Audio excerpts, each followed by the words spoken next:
माँ के आंसू। राधा बहन का इकलौता बेटा अमेरिका में रहता था।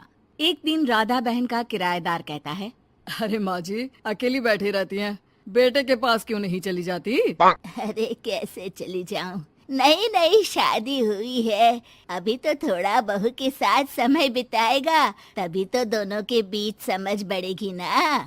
अरे कैसी बात कर रही हैं माँ जी, समझ बढ़ाने के लिए 5 साल काफी होते हैं।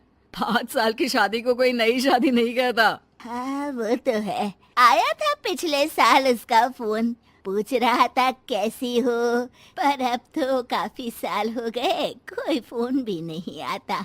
तभी फोन की बेल बजती है। लो 100 साल की उम्र है, आ गया मेरे मयंक का फोन। अच्छा, कैसे पता कि ये फोन उसी का है? अरे कैसे पता नहीं चलेगा, माँ हूँ मैं। अरे रहने दो माँ जी, 1 साल से जिसका फोन नहीं आएगा वो अब क्या करेगा? होता भी वही है। फोन पर मयंक है। कैसी हो माँ? अरे बेटा, तेरी आवाज सुन ली, अब तो मौत भी क्यों ना आ जाए, बहुत याद आती है बेटा। माँ मैं वो ऑफिस में था। अच्छा माँ, वो रीना बोल रही थी कि तुम अकेली रहती हो इंडिया में, वो ठीक नहीं है। अब बुजुर्ग भी तो हो रही हो, अकेले पकाना खिलाना, वो चाह रही है कि अब तुम यहीं आ जाओ, हम लोग साथ रहते हैं ना। राधा बहन की आंख से पानी गिरने लगता है। वो कुछ नहीं बोल पाती। माँ हेलो, सुन रही हो ना माँ? हाँ बेटा, तेरे साथ रहूंगी, सुबह शाम तुझे देखूंगी, और क्या जीवन में है तेरे पापा के जाने के बाद। तभी बीच में बेटा माँ को रोक देता है। हाँ हाँ ठीक है माँ, तो मैं आता हूँ अगले हफ्ते तुम्हें लेने के लिए। राधा बहन को तो मानो बुढ़ापे में किसी ने पंख दे दिए हो। उड़ी जा रही थी पूरे मोहल्ले में। अरे वो मयंक आ रहा है, अब तो अमेरिका जा रही हूँ मैं, वहीं रहूंगी। अच्छा है मौसी, आपका जीवन देखकर तो मुझे भी रोना आ जाता था। कोई बात नहीं मौसी, देर से ही सही, सब अच्छा होने वाला है अब। राधा बहन दौड़ दौड़ कर सामान ला रही थी। अरे इतना सामान तो 2 साल में भी कभी नहीं खरीदा जो 2 दिन में लिए जा रही हो मौसी। अरे बेटा आ रहा है ना अमेरिका से। अच्छा अच्छा, तो पकवान बनाने की तैयारी चल रही है? हाँ बिल्कुल, उसको बेसन के लड्डू बहुत पसंद है। रात भर भूनना तलना ये सब प्रोग्राम चलता रहता है राधा बहन के घर में। और फिर वो दिन भी आ जाता है जब बेटा घर आता है। कौन? माँ मैं मयंक। ये घर का क्या हाल बना रखा है, न सफाई न धुलाई, कैसा लग रहा है ये घर? घर तो ऐसा ही था बेटा, हमेशा से, बस तू थोड़ा कमजोर लग रहा है। क्या हुआ बेटा? ये कमजोर नहीं, फिट होता है माँ। वैसे और बता, क्या हाल है तेरे? बेटे के मुंह से हाल पूछने का अंदाज भले ही फॉर्मेलिटी वाला हो, लेकिन राधा बहन की आंख फिर भर आती है। अरे यार, ये तुम्हारी हर बात पर रोने की आदत न जाने कब जाकर खत्म होगी। सही कहती है रीना तुम्हारे लिए। रीना बहू क्या कहती है मेरे लिए? यही के बस यही एक आदत है तुम्हारी माँ की, इमोशनल ब्लैकमेल। अरे यार, अब इसमें रोने की क्या बात है? ना ना कुछ नहीं, बहुत दिन बाद तो घर आया ना, तो क्या रोएगी? हाँ क्यों?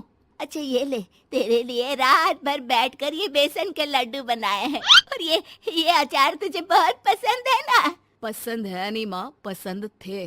अब तो फिटनेस के लिए ये सारी फालतू चीजें मैं खाता भी नहीं हूँ। ये फालतू चीजें खाकर ही तो तू बड़ा हुआ है बेटा। अब रहने दे माँ, क्या क्या खिलाकर बड़ा किया है, मुंह मत खुलवा। कौन देशी घी में शक्कर डालकर पराठे के साथ खाता है? वो तो तुझे पसंद थे ना बेटा, तभी तो बनाती थी, नहीं बनाती थी तो रोता था तू। अरे तो रोने देती ना माँ, अब सारी समस्या उसी खाने से है शरीर में। वो तो भला हो रीना का, जो हेल्दी डाइट देकर सब मेंटेन कर रही है। राधा बहन बेटे की आने की खुशी में इतनी दीवानी थी कि उसे बेटे के बात का अंदाज और लहजा समझ में नहीं आ रहा था। अच्छा अच्छा रुक, पालक वाली दाल बना देती हूँ। रहने दे माँ, मैं होटल से ऑर्डर कर देता हूँ। इतने साल बाद होटल का खाना, माँ के खाने की याद नहीं आती थी। अरे माँ, फिर इमोशनल डायलॉग, प्लीज माँ। अच्छा सुन, बहुत कम वक्त है हम लोगों के पास, जल्दी जल्दी सारी पैकिंग कर ले। और हाँ, इस घर को बेचना होगा। कैसी बात कर रहा है? तेरे पापा और मैंने एक एक पाई जोड़कर इस मकान को बनाया था। हाँ पर तू जा रही है ना, फिर कौन मेंटेन करेगा? कैसे क्या होगा माँ, मैं तो अब इंडिया आऊंगा भी नहीं। बेटा तो सो जाता है, लेकिन माँ घर का एक एक कोना घूम घूम कर देखती है। सही बात है, क्यों मोह माया जोड़ रही हूँ मैं इस घर से? आखिर बेटे के साथ रहना ही तो होता है हर माँ बाप को। लेकिन इनकी यादें हर एक कोने में है।